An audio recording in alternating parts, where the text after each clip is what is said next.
6 pieces of business bullshit that I'm done swallowing and what I'm doing instead. From spaghetti walls to thirst traps, those are the business rules that I'm breaking. Some of the most common, popular advice in business are low-key manipulative. I'm calling this out and showing you what actually works. Welcome back to a new episode of Full Circle. I'm Lika, your host, and I'm so happy to dive into this episode of today. In this episode, I'm breaking down the worst piece of advice when it comes to business and the real, raw truth that I now live by instead. Keep listening if you're done with vague advice and ready for a real talk that respects your intelligence. I'm gonna list down the 6 business bullshit advice I've ever heard. We're gonna have some fun, and with each point I'm also gonna share with you what I do instead, what is best to do, and what I advise all of my clients to do instead. Bullshit advice number 1: get paid to exist. This one, you guys. What about no? What about fuck no? What about getting paid because you actually deliver value and something that people want to pay for? Not just for your beautiful existence on this earth. I get it. This is also a way to help people to feel more natural, living from their passion and everything. But I prefer to buy something from someone because they are actually delivering value in a product or a service that I'm going to actually use, something that is actually serving me. If you ever bought or hired a mentor because of their lifestyle and just because they existed and they were so inspirational, and then you're so disappointed because within the program there is actually nothing. It's just fluff. It's just them talking about their lives, and you didn't actually get any value for your bucks. Did it feel good or did it feel like a scam? So the get paid to exist, I see it all the time. It's so clickbait. Who doesn't want to get paid for existing? I really want to get paid for existing. Fuck no. So instead, create something that actually holds value for your buyer.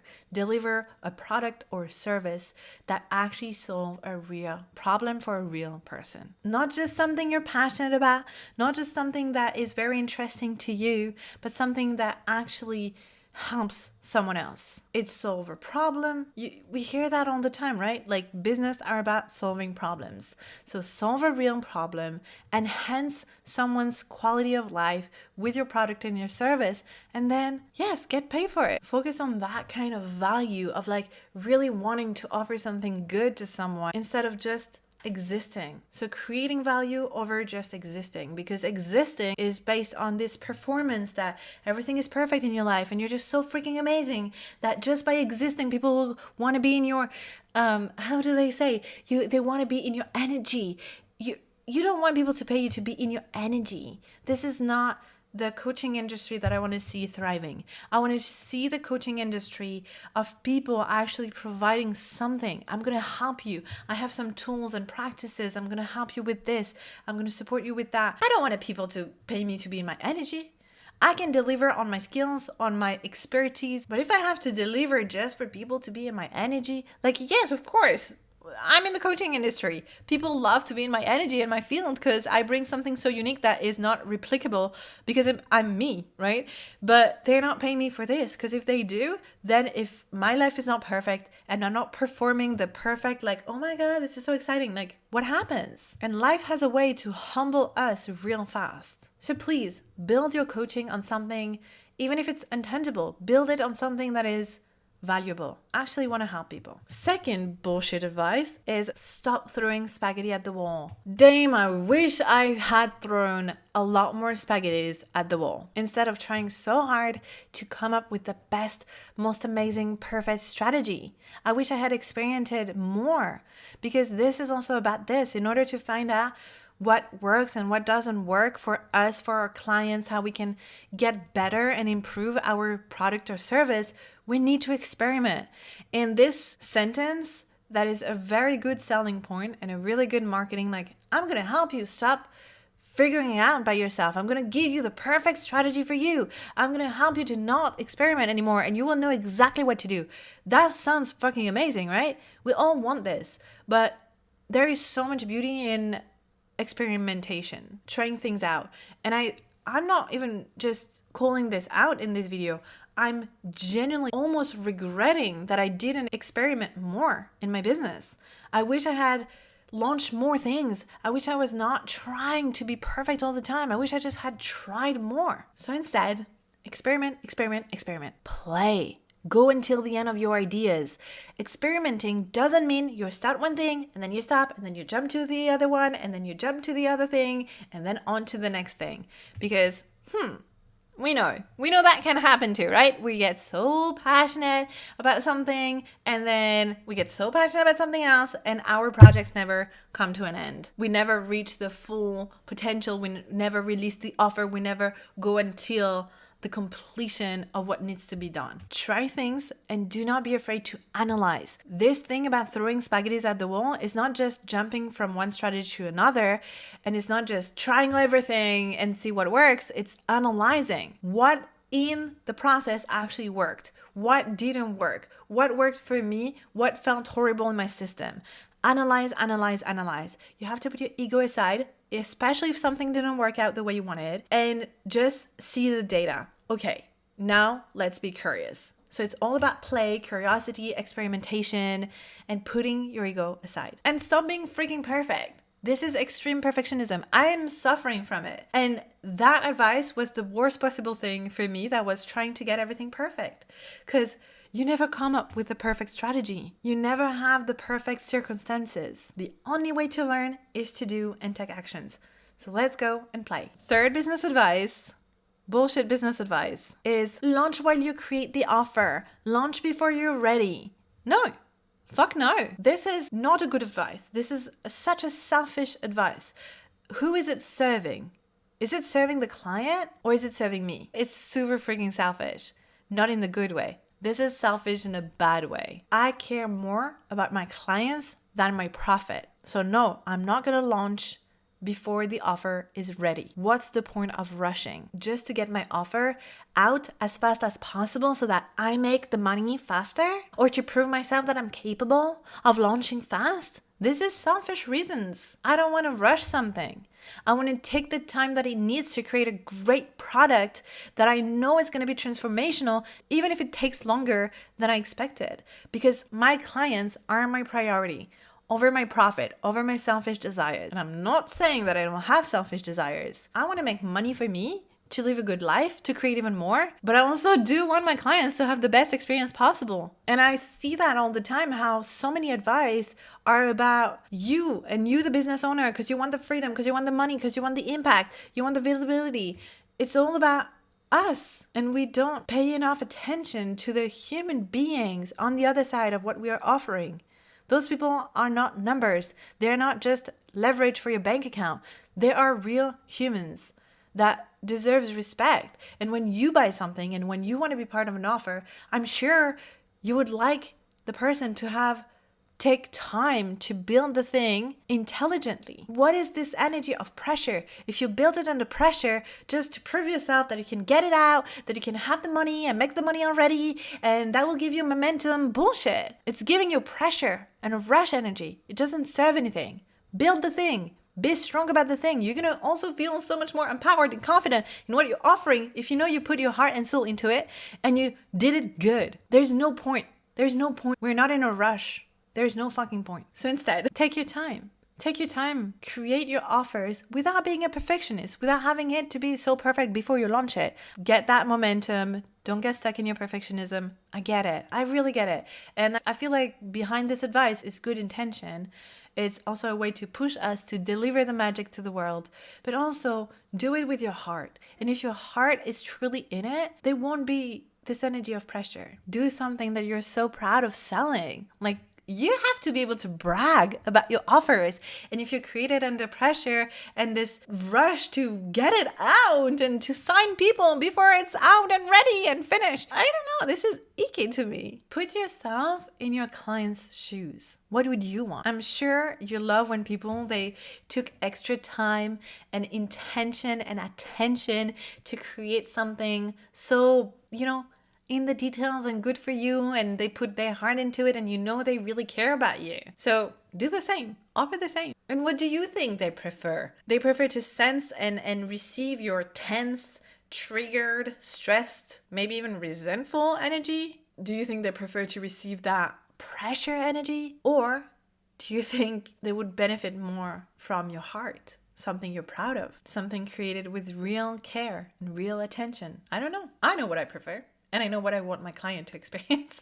Advice number 4, that is completely bullshit, is charge your worth. Want to vomit. No. You are inherently worthy. So can you put a price tag to that? Can you really put a price on your precious existence and yourself and your soul and your heart? No. So again, I'm all about running spiritual businesses. I've been so deeply initiated spiritually in my business, and I really want to create something with heart and intention, and I really want to go into the woo-woo of my business. But also we need to be a little bit grounded at times, right? We need to do things that are not like charge your worth. What does that even mean? What does that even mean? No, charge for what you're offering. Put a price tag on the transformation or the service, the quality of your offer, the quality of your customer care, whatever it is, but put a price on what you're actually delivering. But again, if you're delivering fluff just by existing and getting paid to exist and people paying you to be in your energy, of course you're going to charge your worth. You know what I mean? It's very connected. Charge because of the result, the promise of your offer, the quality of delivery, the quality of support, the proximity, etc., etc. Charge the real value of your offer. And I know it can be hard to actually define this price, but don't charge your worth. Also because I'm sure that your worthiness is not like a linear thing. I'm sure some days in your life you feel more worthy, more in love with yourself, more confident, and other days you probably feel like shit.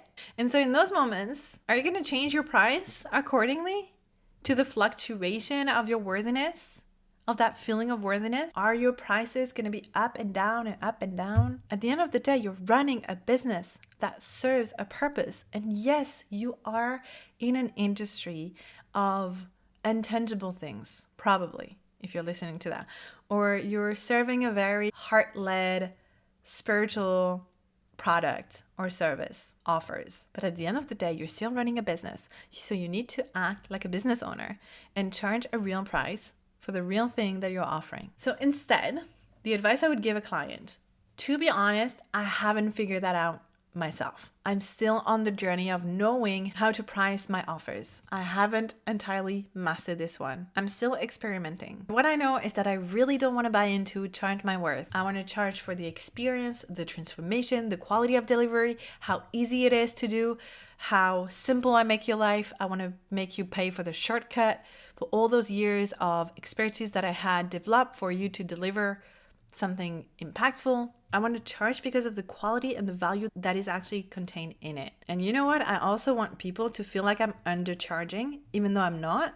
So I'm not betraying myself, right? I feel like my work is honored, but I want to over deliver so much in the best possible way. Not in a toxic way of like, I need to prove myself, I need to over deliver, but in a way of like, you know, when you join an offer for quite a low price or for just a normal price and you get so much more than you expected you would get, and you're so excited because you're like, oh my God, this person should be charging a lot more because of the transformation and how deeply it helped me.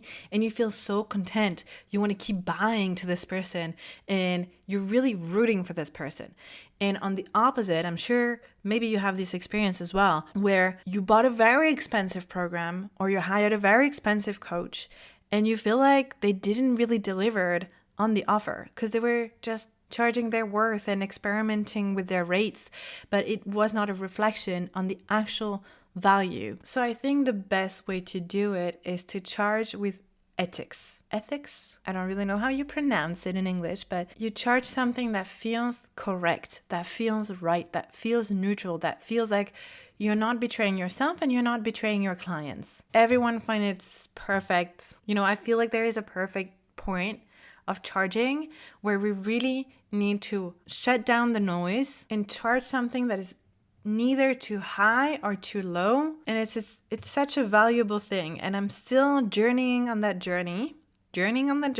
Yay. I'm going to keep you posted about what I found out on this journey, right? Moving on to the 5th bullshit advice is that you have to be trauma certified or licensed in order to help people heal.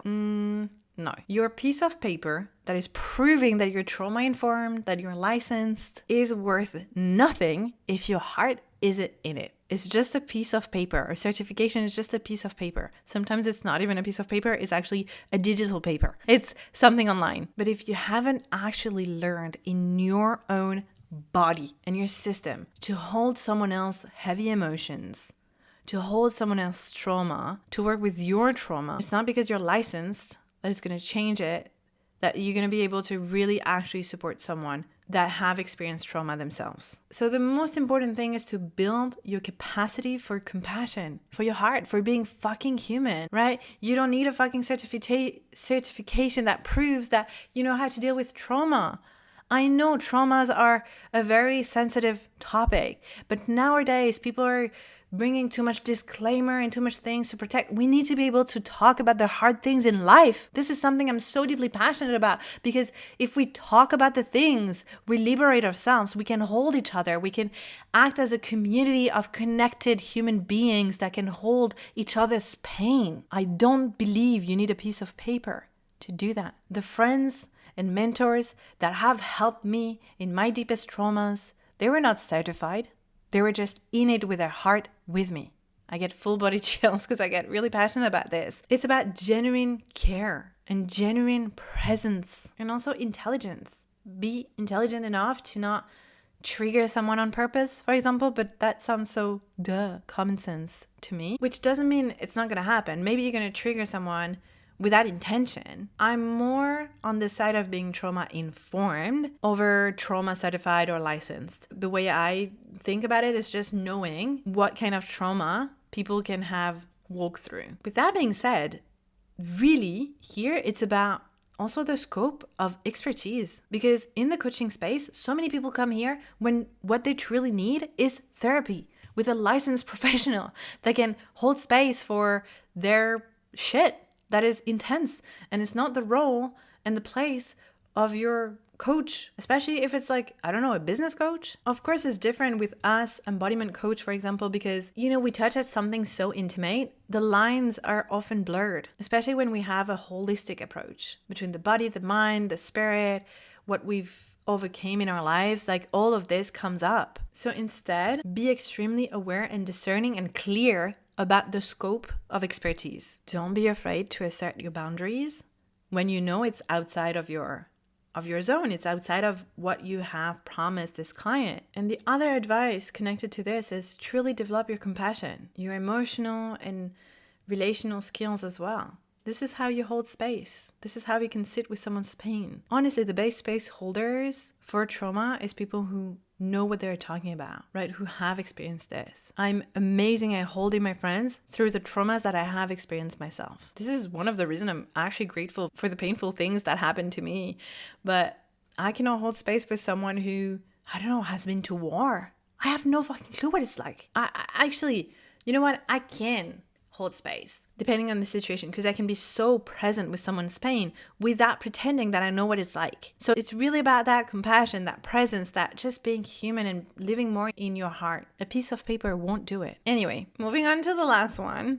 This is a funny one, but it's like, if you post thirst traps online, you won't be taken seriously. You cannot be a serious businesswoman. And here I just want to name an icon, which I believe is an icon, Kim K. Look at her. Look at her. This woman is the queen of posting pictures of her. And yet she's such an incredible businesswoman. Such a big fan. Also because she's a Libra like me. Love her. She even went into law school to become a lawyer. She runs multiple businesses. And apparently she's quite successful. But I think you must be willing to break the rules and live outside of what's considered professional. And acting professional and be taken seriously. Who wants to be taken seriously all the time? First of all, I literally created my business because I didn't want to have to act quote unquote professional. That sounded so weird. The way we talk, the way we reply to emails, it feels so fake to me. And it was like, I cannot do this because I want the real, raw me. Yes, I keep it professional. It's like, this is also the fine line, right? There is a fine line here because I do want to treat my business as a business and take myself seriously. And I do want to treat my clients and my projects with a level of reverence and professionalism. But I also don't want to go into being so fake and being overly rigid. I want fucking real. So my advice instead is to stay authentic. Don't be afraid to be seen in all of you, just like Kim K. And guess what? On top of that, the more you allow people to see you in the fullness of you and your full spectrum, your complexity, the more they trust you because you feel more real, you feel more human. So you can explore and ask yourself, what am I hiding? What am I afraid people will find out about me? What am I preventing myself to actually do that I would love to do just to sound professional or just to be taken seriously or just to fit into that box of the businesswoman? And by the way, that doesn't mean you need to showcase your entire life and use your platforms and your voice as a personal diary. And here you have it. The 6th biggest bullshit advice that I've heard in business that I'm not buying, I'm not swallowing those anymore. And I want to do differently. And I feel like it's our responsibility to create the world we want to see, the business environment and microcosm that represent, in the small scale, our society. I truly profoundly believe, and I actually wrote a thesis on this in my studies, that the way we act in businesses is a foundation for society. So if we bring the notion of love and hope and respect and rest, all those things that are usually not connected to the business professional world, this is how we also transform society. Because if you think about it, we spend most of our days, right, on the 24 hours that we have, we spend most of our days working, most of the week, most of the month, most of our lives from, 18, 20, maybe 25 if you studied a long time, till 60, 70 years old, sometimes 80, whatever. Like it's a big chunk of our lives. And us entrepreneur, and especially us spiritual entrepreneur, we're here to create something new, something different. We're here to break the rules. We're here to not listen to those advice that don't make sense. So we don't have to buy into new advice like get paid to exist. This is bullshit. This is not a good advice. This is not serving you, your clients, or what you're trying to create. So I wish that episode was empowering for you to make your own decisions and not follow what everyone else is doing and buying into the random common advice that we hear all the time. You create your own rules. And I know that's terrifying because it is a place of leadership where you have to lead yourself and decide what you're taking on, what is great advice for you and your growth and your business and your people and the people you're meant to impact and the product or service or offers that you're here to bring, and what is not serving you, what is not serving your clients, what is not making you feel proud of yourself. At the end of the day, I think we need to look back on our deathbed and be like, I'm so proud of the decisions that I've made. And to me, that often results in breaking the rules that I've heard and doing things differently. But let me tell you, this is a scary path, but we don't have to do it alone. So if you want mentorship on your journey, I have 2 spots open for my one-on-one coaching. You can already apply for them. All you have to do is to send me the word more in my DMs on Instagram and I'll reach out. Talk to you next week.